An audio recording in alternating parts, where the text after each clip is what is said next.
Hey everyone, I'm Ian de Borja, and welcome to IMDb's Movies That Changed My Life, a podcast where your favorite stars break down the films that made them who they are today. This week's guest is actor Michael K. Williams.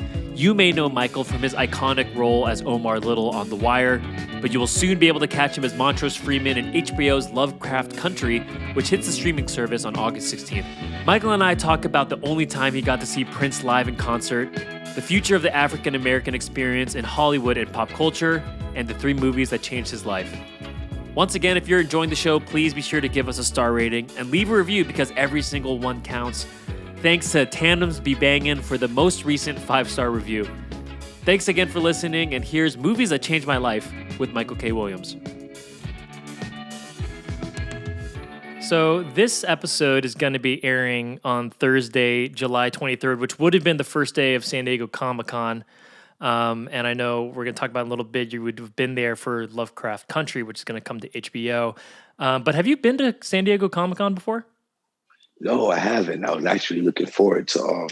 I haven't been to any Comic-Con, so I was actually looking forward to going to this one. I hear this one is like the granddaddy of them all.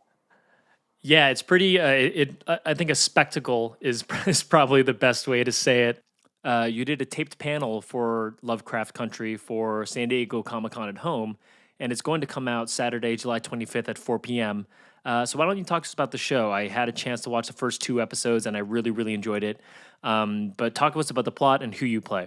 Lovecraft Country is based on the writings of a science fiction author named H.P. Lovecraft. He used socially charged issues and the bizarre and mixed them together. The Lovecraft Country book is based on the world that H.P. Lovecraft created during his series of books that he had written. The TV show is a story of a Black family that survived the Tulsa massacre in 1921, moved to Chicago to start their lives over again during Jim Crow America, the Jim Crow era in America. My character, Montrose, his wife, who also escaped the massacre, they have a child, a son.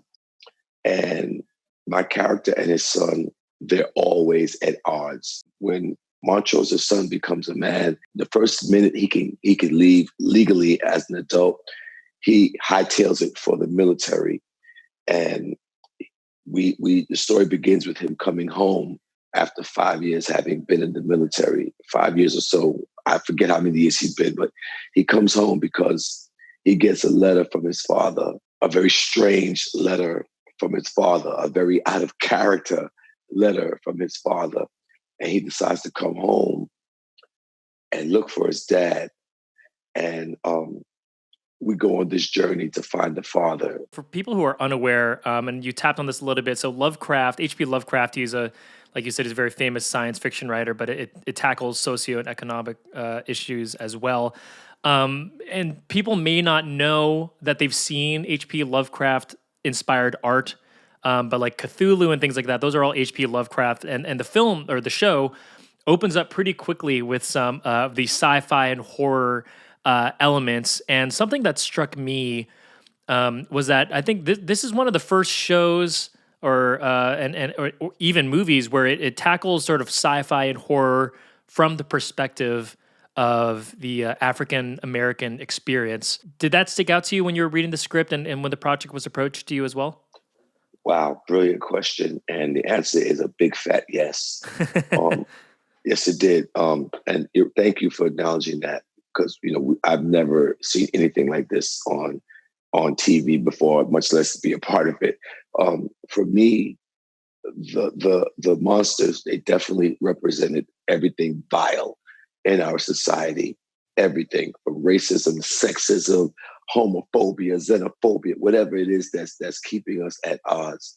Those monsters, they represented that, at least to me it did. And to see what these monsters look like through the eyes of African Americans, I thought was brilliant. It's cool. Like, I mean, also an HBO show that came out last year, Watchmen, is kind of a similar vibe. Did you watch Watchmen by chance? Yes, I did. And, you can never get enough of telling the truth or, or, Hmm. or showing something that's different. The Tulsa massacre is a part of American history. It's a part of our history. And we can never tell it too many times because there's always someone that may not watch The Watchmen. They may watch Lovecraft. They may not watch Lovecraft. They may have watched The Watchmen. Hmm. And I think it's a great time to explore our history as Americans and to let our children know this is what happened. In terms of the Tulsa massacre, it was pretty crazy after that episode aired. I saw it all over social media, people finding out like, holy, like this was real. This was not fiction. And it was very cool of HBO to sort of tie that in and educate people in the context of Watchmen. And then, I think after seeing, because I didn't realize Lovecraft Country was going to be so politically charged. Like when I saw the trailers and I read the synopsis, but it's clearly very much like a center story. So I'm really looking forward to see the rest of the series when it comes out in August. I'm very much looking forward to You and I both. I mean, even though I know what the scripts, it. how the scripts play out, Right. it's nothing like watching it when all the Right. effects and everything are all put together.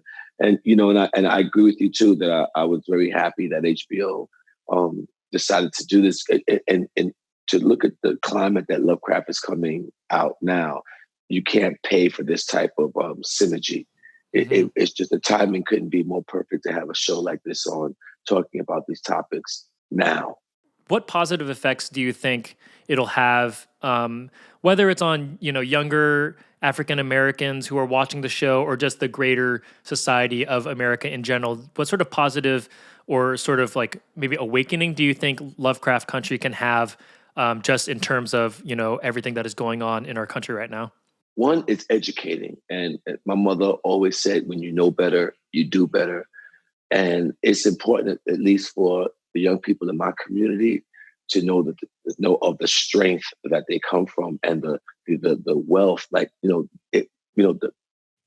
Black Wall Street was in Tulsa, Oklahoma. There was a reason for that massacre, and it's important for our young people to know exactly what Black Wall Street represented to America and to Black people in America. And so I think that's brilliant. While filming Lovecraft, I had been called to Tulsa, Oklahoma, to do a film called Body Brokers. Hopefully, due out soon sometime.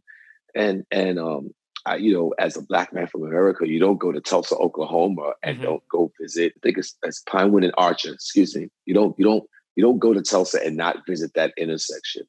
And so I did, and I spoke to some of the ancestors from the Tulsians, man. This one brother, Rico Reed, he's actually running for mayor of the city of Tulsa right now. He owns an art gallery on that very same intersection. And there's a piece there where there's a picture of a woman, a painting of a woman with a piece of tape over her mouth. And it has the words Tulsa riots, but then the word riot is sketched out, and then the word massacre is wrote on top. So I asked Hmm. Rico, I said, "What's this about?" He said the difference between the word riot and massacre is reparations. So Hmm.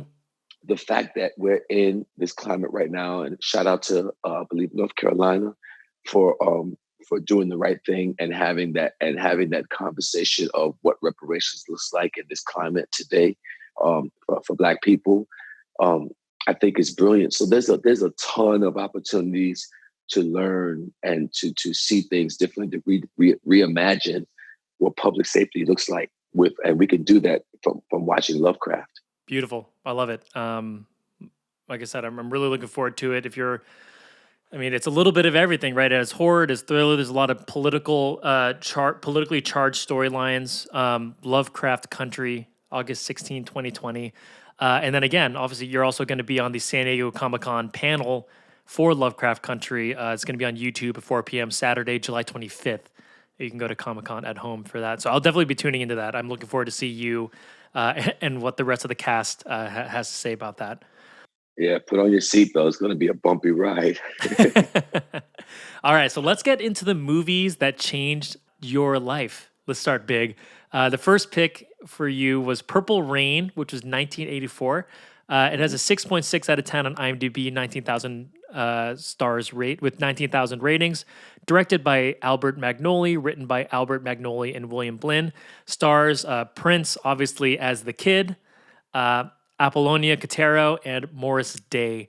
The synopsis is: a young musician, the kid, played by Prince, is tormented by an abusive situation at home, must contend with a rival singer, a burgeoning romance, and his own dissatisfied band as his star begins to rise. So tell me, when was the first time you saw Purple Rain?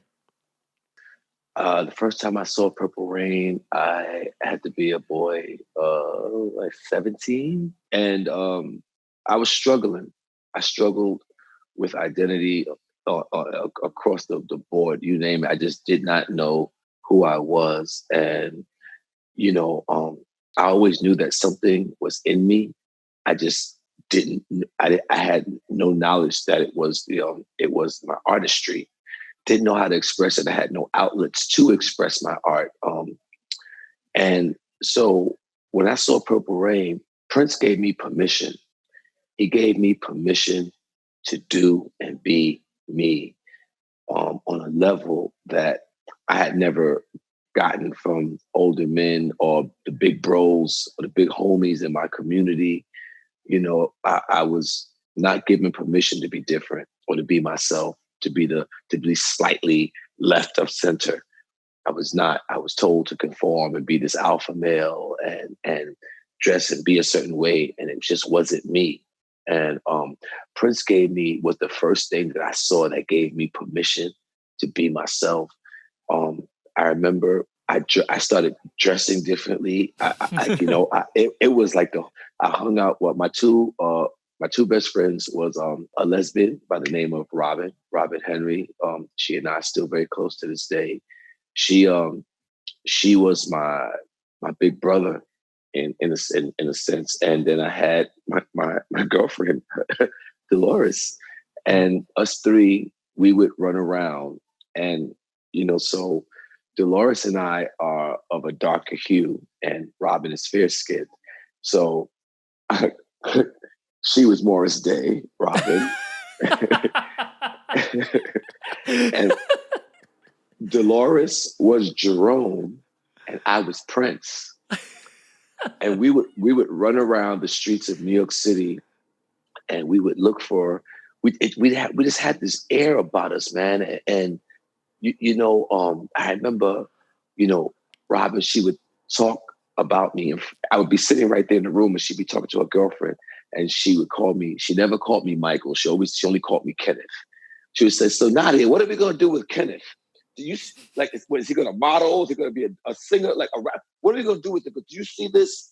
And they saw the art and they saw this delight in me before I saw it in myself. And it was through the movie of Purple Rain, man, I started to explore that in me and to try to find out what that voice was that I was hearing inside that I didn't know how to identify. I love that. Did you run around with did you start wearing more purple after you saw Purple Rain 2 and some frills?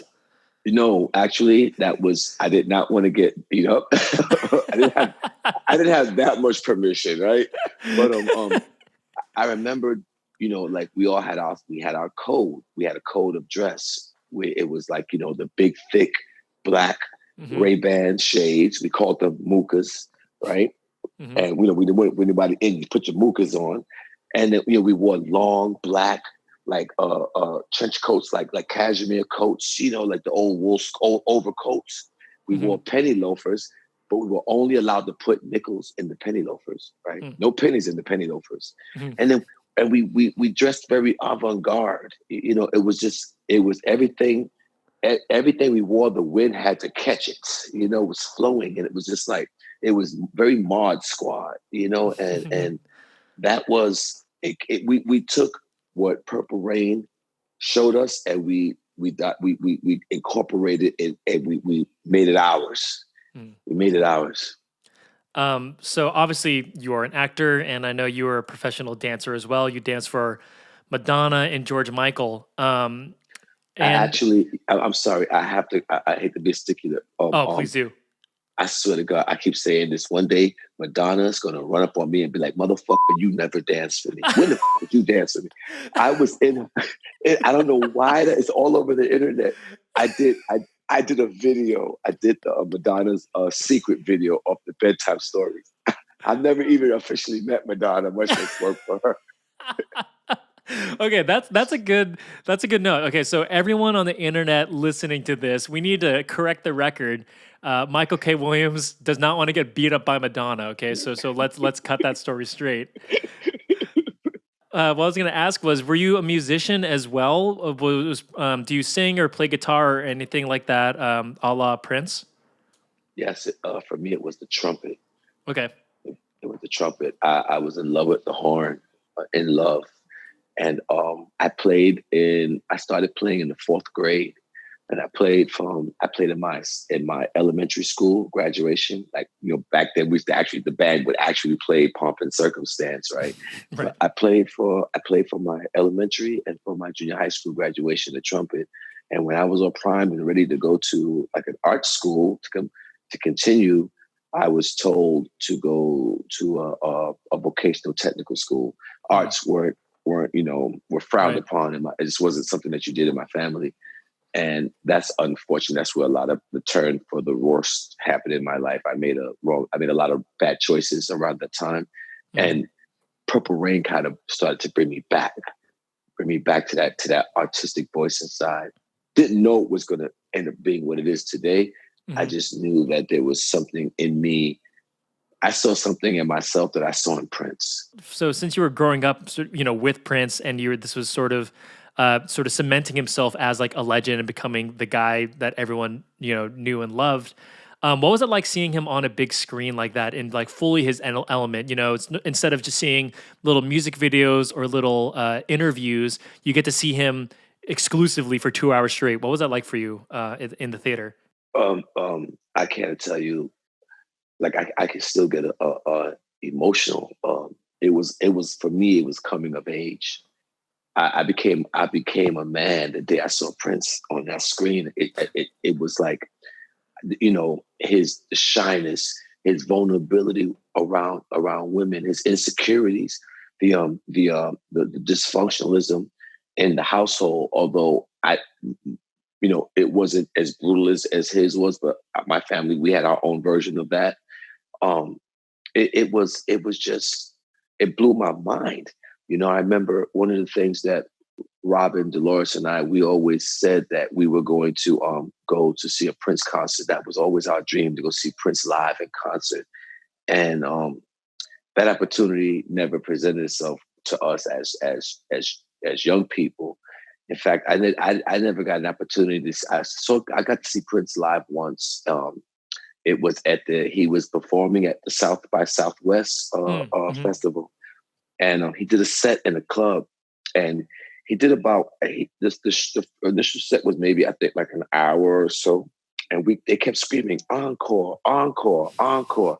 And he comes back on stage with this little smirk, that little sly smirk, he does, very effortless. He goes, be careful, Texas.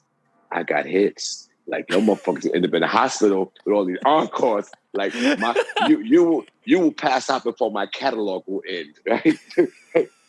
So, be careful of the encores.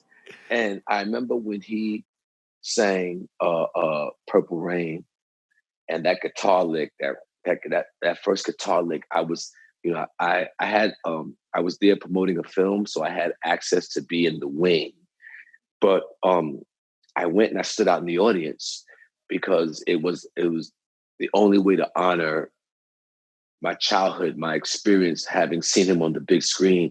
I was like, it took about 30 years, but I finally made it to the Prince concert, right? I didn't have my two friends with me anymore, which made me sad. That was one of our pacts that we were going to go see Prince together. And I was like, I made it. I felt like I had walked from Brooklyn all the way to Texas. That's how long the journey felt for me to see my hero on the stage. And when he started with the woo, woo, woo, woo, excuse me, my voice is very hoarse. I'm just part. I went backstage because I started to well up, and I went back to the wing, and I used to smoke cigarettes back then, and I stood in the dark wing, and I lit my cigarette, and then this other image, another human being, he stood right next to me and he lit that cigarette same time. And we were sitting there just taking these long, intense draws off these cigarettes. You just see the red off the cigarette tip. And the dude says, he doesn't even look at me. He goes, man, this song just fucks me up. And I didn't look at him. And I said, man, you ain't saying nothing slick to a can of oil. And you know who that other person was? It was Bokeem Woodbine. Mm-hmm. And you had these two, like, the two most dark-skinned, aggressive-looking men, you know, in the corner, weeping over Purple Rain. I mean, if you're not crying when you're seeing Purple Rain live, or you're not even experiencing it correctly, right? I mean, I feel like Damn right. Like, I mean, you're wasting. Someone else should be in your spot if you're not getting emotional watching that perform live.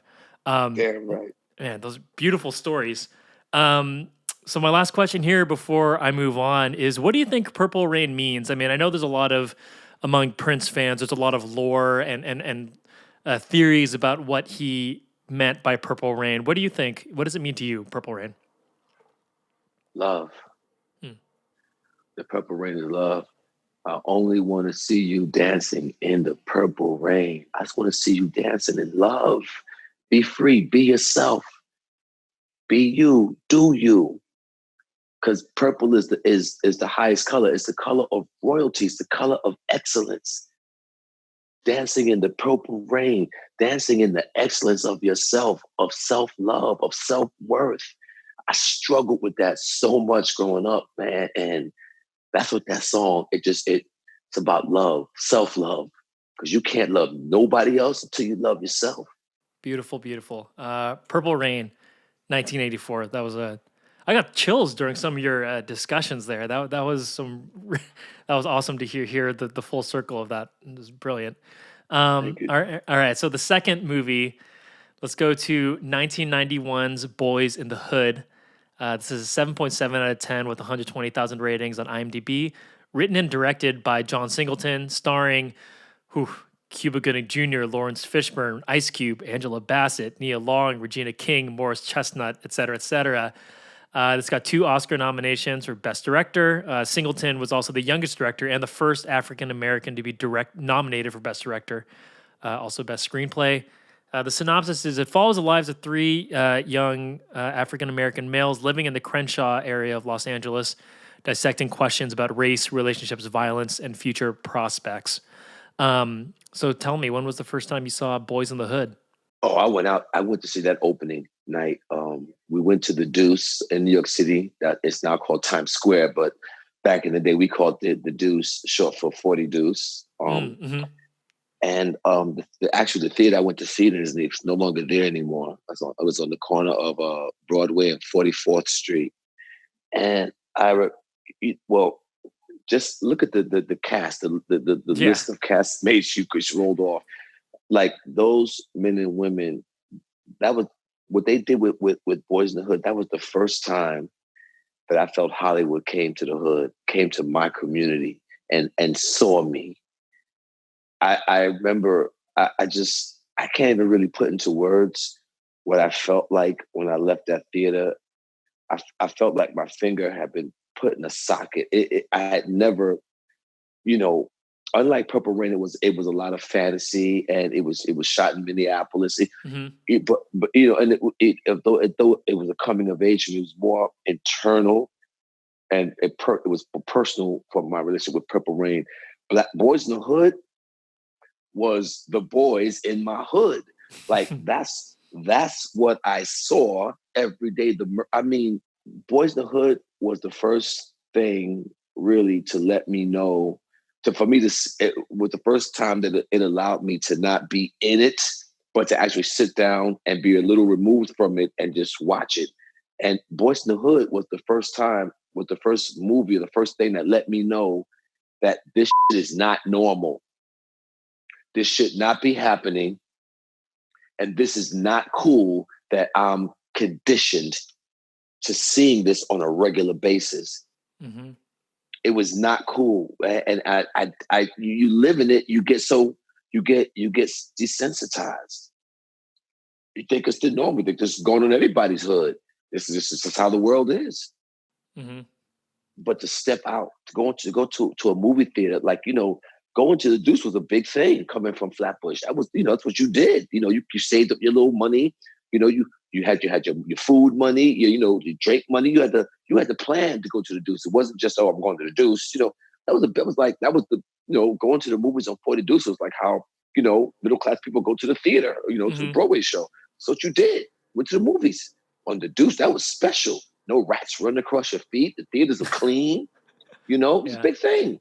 And for me to go to the theater looking to escape and to be hit with Boys in the Hood, it was, I remember I took the train from, I lived in East Flatbush, Brooklyn, and my train station was Newkirk Avenue, which is the next to last stop on the 2 and the 5 train. You got to catch buses after you get off on the junction. I took a train to 42nd Street to watch that movie. I walked home. I promise you that it was a summer night. Me and my homeboy, he was a correction officer. I'm blanking on his name right now. Me and him, he was a court officer, excuse me. I'm blanking on his name right now, my brother. We walked home. You had a court officer and a recovering addict, 2 brothers, 2 homeboys that went to see that movie together. And we both walked home. Like the first half of the walk was shell-shocked. Like we couldn't understand what we just saw. That movie just blew my mind. I guess it was the first time that I got to see my community or what it looks like and get to be a little removed from it. And it was painful. Mm-hmm.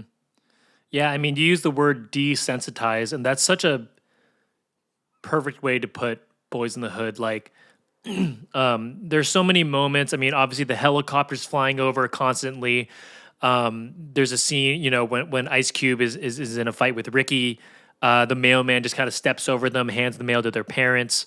There's so many instances where there's moments of violence or crime going on in the film, and life just continues moving forward. I first saw this movie when I was in high school.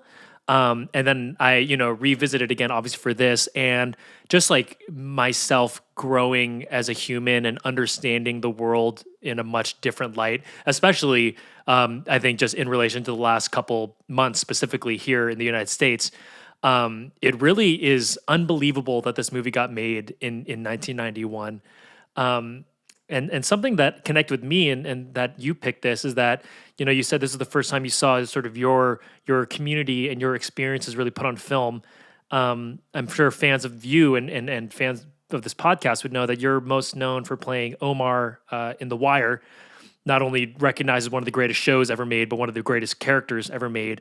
And I couldn't help but think, but do you think, or what is it to you that people growing up in similar communities that you grew up in, The Wire probably had the same effect on them as Boys in the Hood did on you. Have you thought about that much? No, excuse me. No, I haven't. And just say that, that's very humbling. I guess I'd say thank you. I would hope my hope that The Wire impacted someone the way that Boys in the Hood impacted me. That would be my hope. That's what we do this for. That's what I do it for, to inspire, and to impact. But I don't know. I can't. I'm not going to sit there and say yes for sure. Right.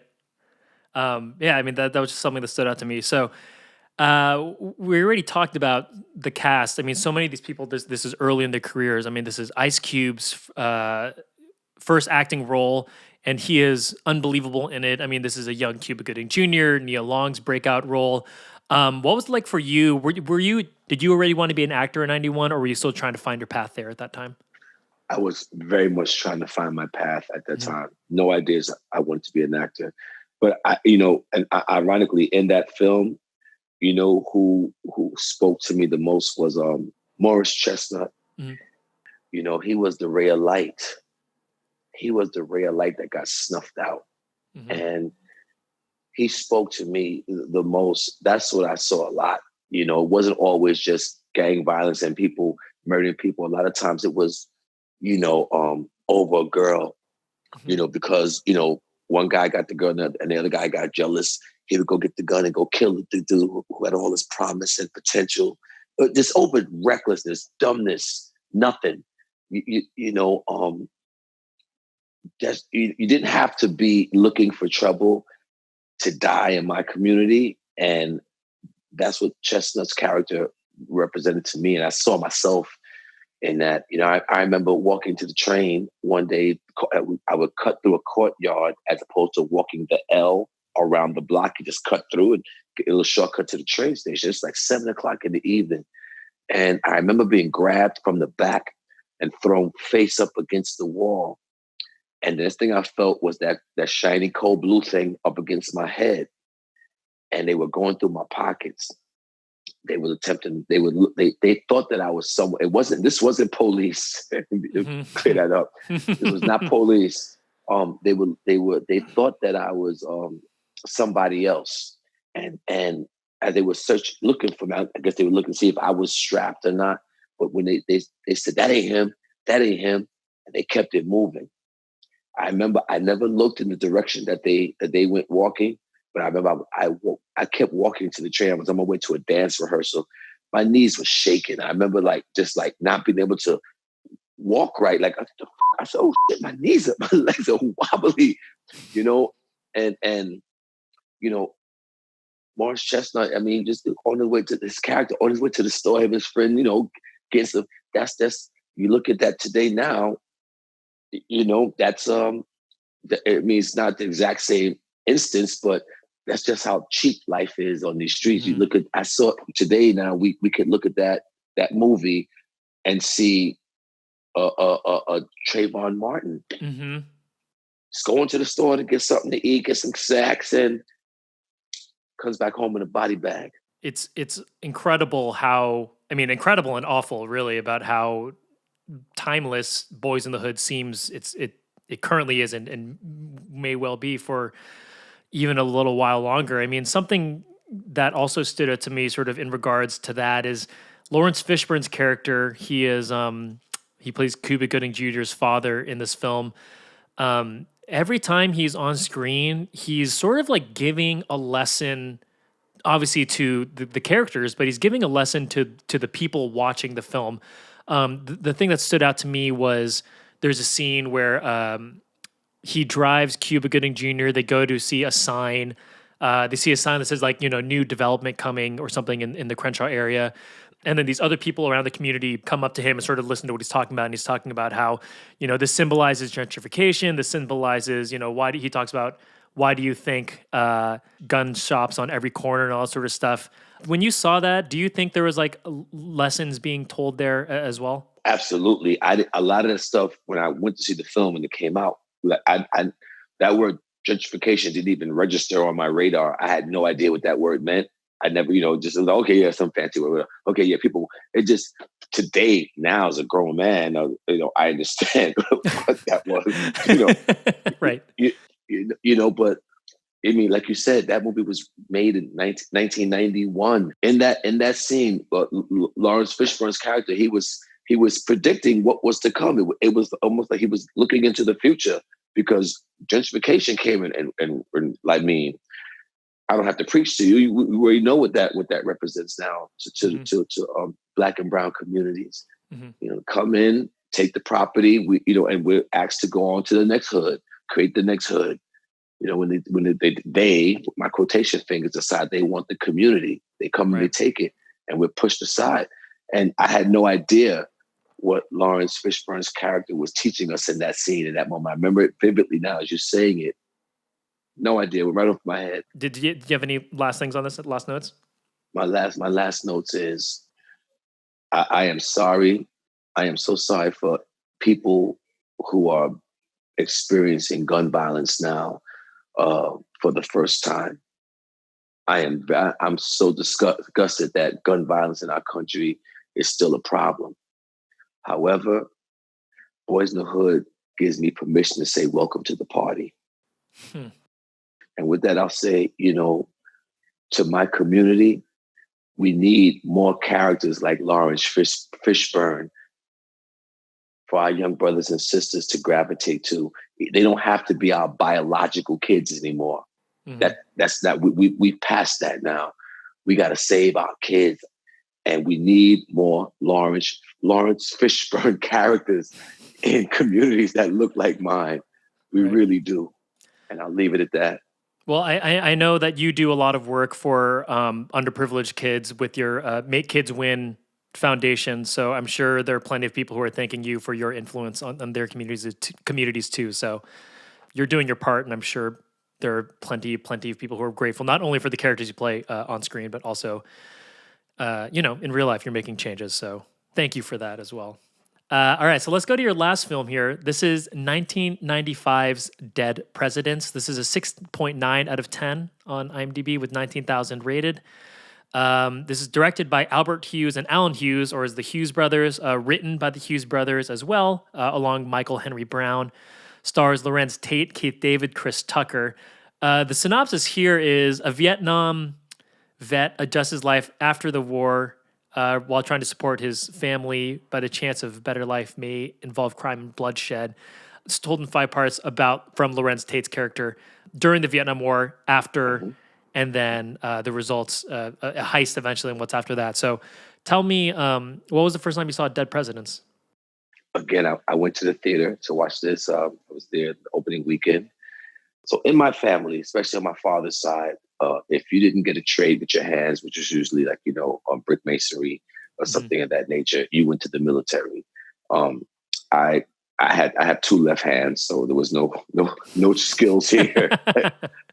And I failed at the altitude test. I think the altitude test. Mm-hmm. Yeah, I failed that 5 times. No exaggeration. 5 times. Because you had to score higher if you had a GED, which I have. And so I just kept missing the mark. But a lot of men in my family, my nephews, my uncles, military is a huge part of my father's side of the family. To see the Black experience play out in Vietnam, again, that was a first for me. All the war movies we had seen were, from a white person's perspective and their experience. And, it was, but when you look at the role or the participation of Black Americans from like the First and Second World War, all of that stuff, the Buffalo Soldier, how much our stories and our experience and our participation and what we gave, our blood, sweat, and tears to fight and defend for this country, how much that goes swept under the rug in regards to the stories being told in Hollywood is it's crazy. So for me to go to see Dead Presidents, to see, we take these young Black boys from poor working class communities, we put them in the uniform, we make them go fight. And then, they deal with the same things that, that white soldiers deal with, the PTSD and everything. But sometimes, when the white soldiers come home, they have a little bit more cushion to come to land on due to the fact that they were white men and women.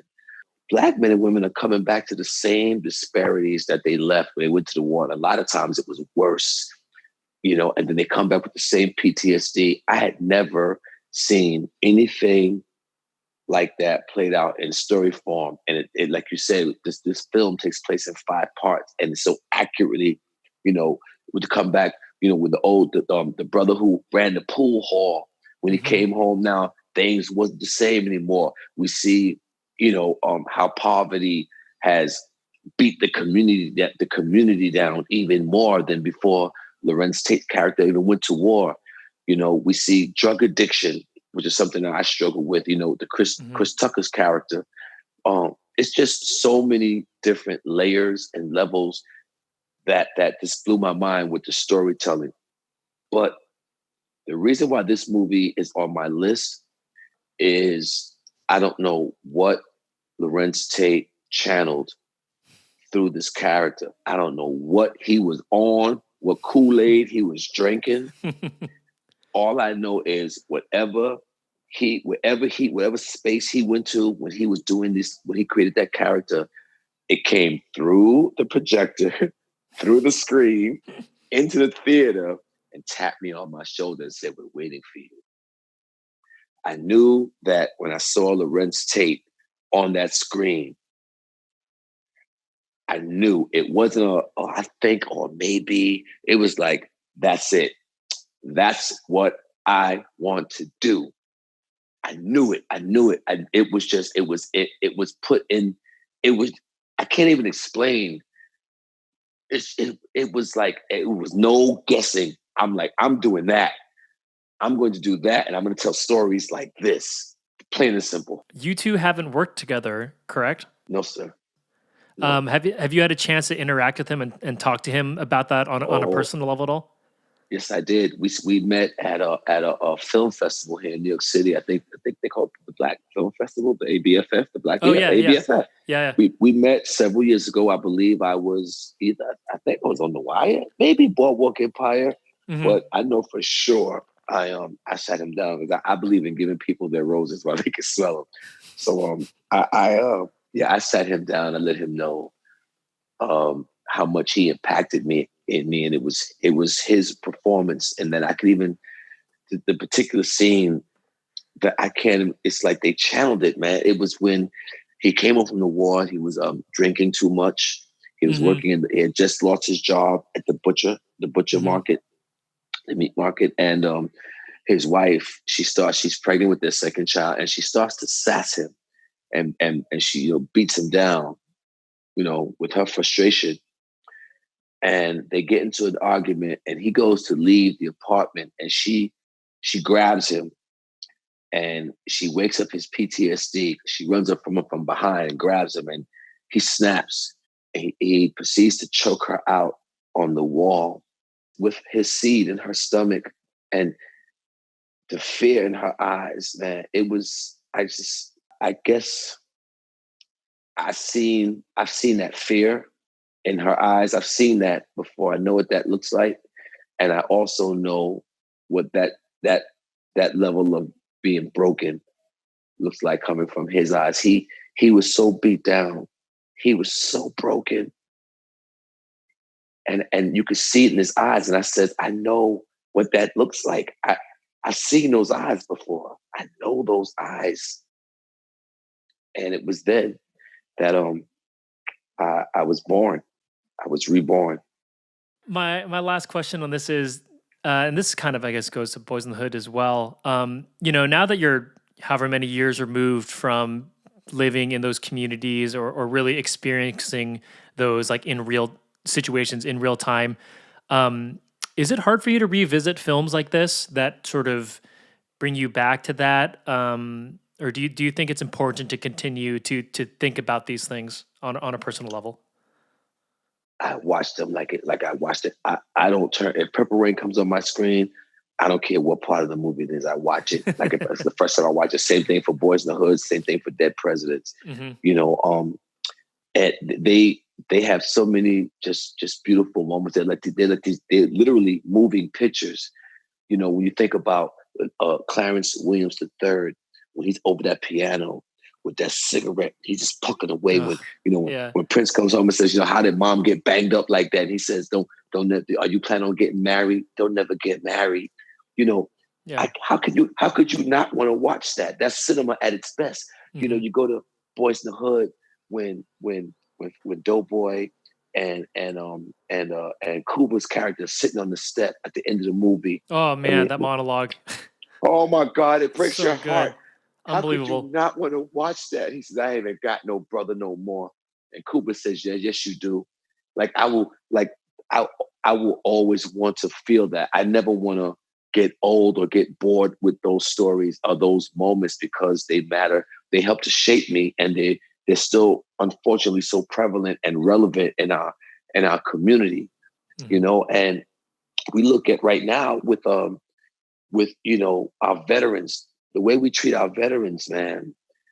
we need to re-examine that. We talk about Veterans Day, we do the whole pomp and circumstances, and we give them free food and all that kind of stuff. But then once that day is gone, what are they doing for the? No one talks about what our homeless veterans are doing on these streets the other 364 days Mm-hmm. of the year. So I will never stop looking at those three movies. I see them and I watch them and I still get moved. I still get emotional in the same parts. In Dead Presidents, when Chris Tucker, they're coming Oh, to yeah. and they find him dead. You know what kills me? That he died watching a little black and white television. And do you remember what he was watching? It's Al Green, right? Al Green on the Yeah. Soul Train, and he's singing, "I'm so tired of being alone." Mm-hmm. How could you not want to feel that? Yeah. I still watch those three movies. The long story short, I still watch them. So I have two more questions for you here before we wrap. First of all, how do you think the portrayal of the young African American experience will change in Hollywood and popular culture given the recent events? Not only in the last couple of months, but in the last couple of years, even. I mean, like we said, Lovecraft Country and Watchmen, we're already starting to see some change there. Do you have any sort of predictions or hopes into how you think the portrayal will change in the future? I'm very hopeful. Black Panthers gave me a lot of hope. A lot of hope that we're okay. Stop talking about. Yeah, I think that this time it's going to change Hollywood. I think this moment that we're in right now, this momentum that we're in, I believe the impact that's going to have on Hollywood is where we place the diversity. I always tell people, if you're throwing your shoe, if you're getting angry and throwing your shoe at your TV over an award show, you're late. You missed the boat. The assault happened 3 years prior in the boardroom. Right. When they was divvying up the budgets, when they was talking about which movies, which stories they wanted to greenlight. I said, so, in this climate that we find ourselves in now, I'm very hopeful that it's in those rooms, those meeting rooms, where the diversity needs to happen. I know as for myself, my mind is my psyche has definitely shifted. I am personally, because I have my production company, I have my own product that I'm developing, and I had to come to grips with I am no longer interested. Not saying that I won't take it, but I am not just sitting. I am no longer sitting around waiting to be invited to have a seat at your table. Mm-hmm. For me, what reparations looks like, how about you give me my resources, let me build my own table, and I invite you to dinner for a change.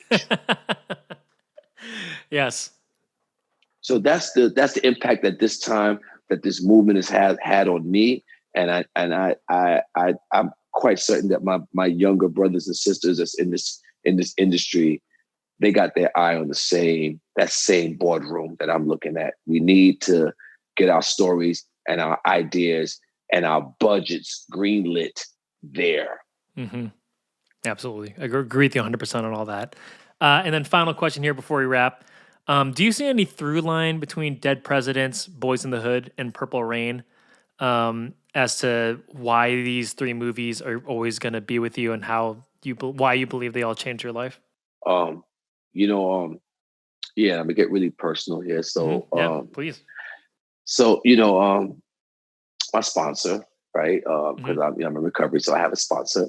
When we talk about my issues, there, we talk about he tells me about the invisible man. And a large part of my life growing up, I've always felt invisible. Always invisible. No one really sees me. No one really knows me, right? No one who sees me. I'm here. And for the first time when I saw Purple Rain, I felt like, oh, that's what I look like. That's how I can get to be seen And it wasn't about being a entertainer. It was about coming of age, landing in my own skin. You know, we talk about boys in the hood, blatant. Oh, they see me. They see me. You know, also, this is not normal what goes on in my hood. This is fucked up, right? They see me. Oh, someone's paying attention. You know, and with dead presidents, there's an anger in my community. There's all of this anger and pent up frustration and self-hatred that is palpable, and we're imploding on it in my community. And dead presidents, you know, let me see that. You know, dead presidents, we always look at what people did. We very rarely look at the whys. And dead presidents gave me a view as to this is how someone ends up having made a really up decision out of the desperation, you know, and that spoke to me. I've been desperate. You know, anyone that's, you know, has a drug problem will tell you about the desperation and the disparity. And so it spoke to me. That's my through line. Going from being invisible to seeing myself, to being seen by society, to dealing with my anger and my frustration and my poverty. Beautiful. This was an awesome conversation. I'm very, very glad we got to book this in. This was awesome. Thank you. I'm having a hard time processing a lot of the things that you said that we got to talk about today. But thank you so much for your time. Thank you. Again, folks, Purple Rain, Boys in the Hood, Dead Presidents. You can also see Michael coming up in Lovecraft Country, which is going to come out on HBO on August 16th. But before then, you'll be able to see him with the rest of the cast of Lovecraft Country at the San Diego Comic-Con at-home panel, Saturday, July 25th at 4 p.m. You can go check it out on YouTube there. I appreciate the time. Yes, sir. Have a great day. Have a great weekend. Thanks so much for listening. Be sure to head over to imdb.com/podcasts for more content on Michael and to easily add the movies that changed his life to your IMDb watch list.